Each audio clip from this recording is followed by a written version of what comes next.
Okay, so we're on to video number 4, I think, of my Ducati build, and it looks like things have taken a step backwards, and yes and no.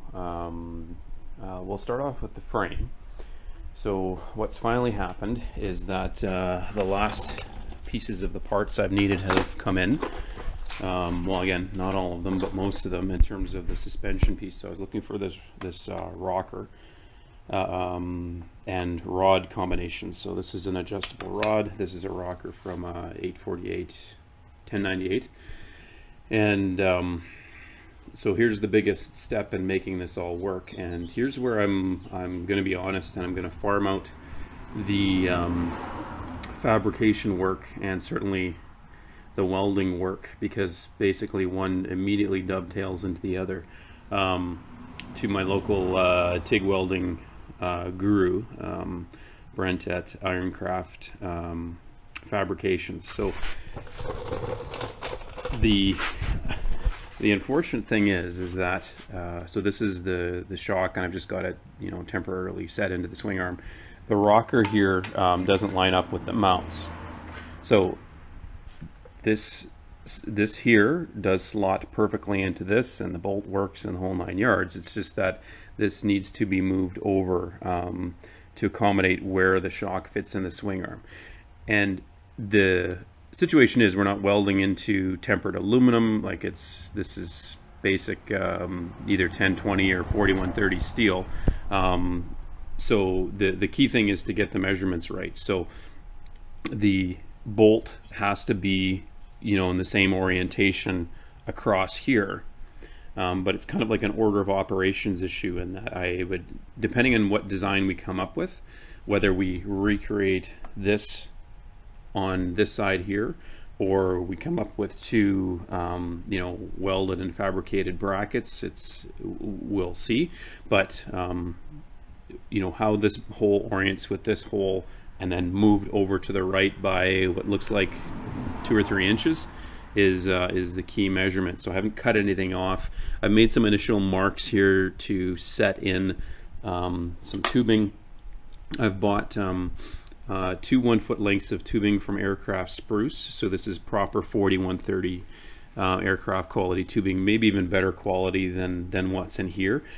This is seamed tubing, so ERW, electric rod welded tubing, whereas the tubing I've bought is actually better quality 4130 aircraft tubing. Steel is steel, and if you can tell the difference between 1020 and 4130 on a Ducati, you're a better rider than Valentino Rossi. But anyway, it's quality stuff. I didn't want to get just pig iron from Canadian Tire. And so again, if done properly, this, the tubing can be cut in here and then lined up, and then I've even got some threaded bushings, steel threaded, top hat bushings that can be pressed into the other bit of tubing, and bolt go through there. And then once that's done, then this is cut off and ground down and then replicated on this side, or we just put a bushing here, like a little spacer. So the spacer here will end up being, you can see probably just eyeball engineering, inch and a half. Could there be a bit of float and distortion as the suspension's used? If there isn't a piece holding it here, that's engineering. I don't have an engineering degree, and so when in doubt, chicken out, overbuild it, because this is the suspension linkage here, and this is already a very lightweight configuration as it is. So those decisions will be made in consultation, I guess, with my fabricator, who's custom built Harleys and stretched frames and raked frames, and and his TIG welding is beautiful. So I've got no concerns about his welding skill. It'll look nicer than this MIG welded stuff here. But yeah, it's one of those things where we'll have to take I wouldn't say cautious, but a logical approach to come up with the best design to accomplish this. The pictures of the 1 or 2 I've seen out here out there that have done this. They have welded a bracket similar in design to this on this side, but honestly I don't have a picture of what they've done on this side, and it might just be another simple bracket, you know, like this with triangulation and that sort of thing.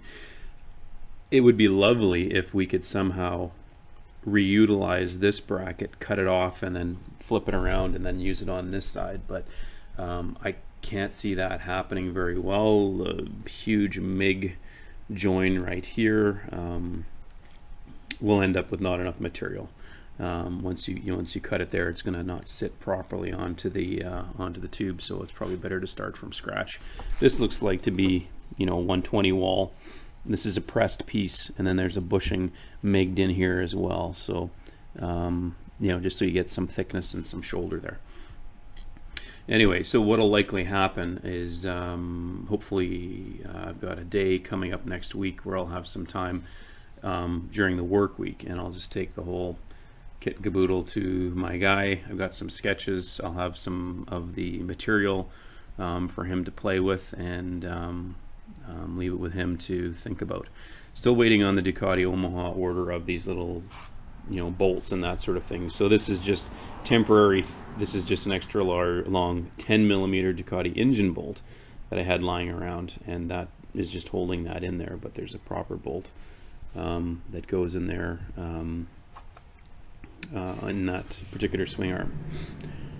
Over here, what I've learned, the only thing better than knowing a guy with a lathe is knowing a retired guy with a lathe.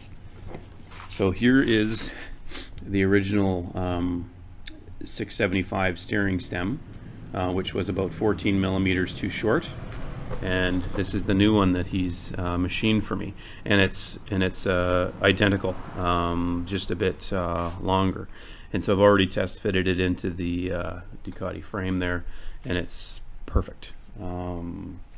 You know, and it's done in a week, and you know, I think a guy charged me $140 to do it. That's Canadian, which is about $17 American and 4 Great British pounds. But you know, it was done, you know, relatively quickly, and it's bang on. And it's a guy that just lives out in the rural, and you know, has a double garage, and he was a machinist by trade, and when he retired he kept or he found some tools, and is still having fun playing with them. So I've got no concerns about the quality or the integrity. You can't really see it because I've got it all taped up together, but like even this keyway here, he was able to notch in, whereas I was saying don't worry about that, I'll just use a regular spacer, and he was able to complete that. Little physics lesson, you never stop learning.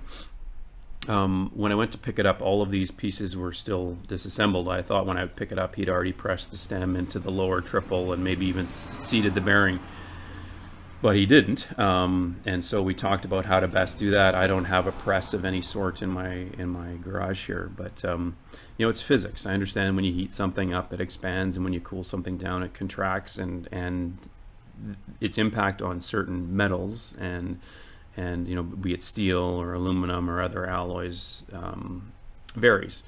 And up until recently, like when I went to seat this on the first time to realize that I needed to lengthen the stem, I heated this up to about 200 degrees, and I still had to, you know, tap it on, but I certainly wasn't pounding on it with a mallet. But talking with him, and it makes sense, as he said, well, you know, heat it up to 350, use just a bit more heat. It's uniform, you're not using a torch around here or anything like that, you're heating the whole thing up nice and slowly. I stuck this in the freezer, but really it got down to maybe, like, I heated this up 350 degrees and I cooled this off probably 11 degrees from the ambient temperature at the time. So putting it in the freezer really wasn't necessary, but I did. And so you know, clean so you don't stink up the whole house, and put it in the oven, and you know, got some oven mitts and baking pan and ran it outside, turned it upside down, grabbed this, and you know, was ready to see how far it would slide, thinking I'd have to, you know, put some energy and some pressure on the back of that to properly seat it, and it literally went all the way down, seated perfectly, and straight as an arrow, and just whatever. And then immediately it was stuck. Like you could probably still force it out if you had to, but the temperature immediately, like the heat sink bled right into this almost immediately, and it expanded, and it's properly seated. Same way with this. Based on that, once this cooled off, because this immediately warmed up based on the heat bleeding from here, I put this in the oven 350 degrees, for I don't know, 15 or 20 minutes, and then again down it went, immediately seated. So I had been heating up and cooling off localized areas or bearings if I had the room or the ability to do so, but I simply wasn't doing it enough. You don't want to turn this stuff red hot, but at the same time, heat it up a bit more than if you've tried this before, and it sure makes your life a whole lot easier. So that came together smooth as butter. The last thing is you can see that nice little Italian aero box there. This system is going to have some sort of, I'm going to say cobbled together, but hopefully it comes together nicely. A stainless steel exhaust. I'm going to base it on a Hyper Motard 796 MIV exhaust that I got for a good price on eBay. It's going to need to be modified. I'll take it to my TIG welding guy again too to get it set up, but of course I need a muffler on the end. So again, on eBay, you're patient, you wait long enough, you figure out one thing will adapt to another. This is from a, I think it was a YZF 600, like the old Thundercat before they converted to an R6. Full titanium, brand new, carbon fiber strap, $100. So yeah, there's not too many YZF 600s still kicking around, and not too many people would bother to put $100 exhaust on a 25 or 30-year-old bike. But you wait around long enough, and you can get a quality muffler, nice lightweight at a good price. And I'm gonna have to adapt it anyway. So modifying some exhaust tubing and that sort of thing to make it work is not beyond anything I've done before. So. Well, I guess the other thing too is you can see as I took the frame out and did some work, I did end up grinding off some more tabs here. Bit more work needs to be done, but yeah, there was a lot of redundancy in there that wasn't quite needed. So this actually mounts the regulator rectifier. It lines up perfectly, but having it sticking out the side of the frame, I think it would look kind of ugly. So I think I will weld up a tab and put it underneath here like it is on the 900 SS, get it up and out of the way in case there's any crash damage. So I'm not sure, there might be a bit of a delay then before there's another update, simply because I do need to take this to a fabricator and leave it with him. Depending on how busy he is, will depend on how soon I'll get it back. But he's got the tools and the skills, and it's a fairly straightforward thing for him. I don't even have a die grinder, air-powered die grinder, which is I think what you'd need to set in that tubing. But I'll leave it with him, and hopefully you'll have another update for you soon.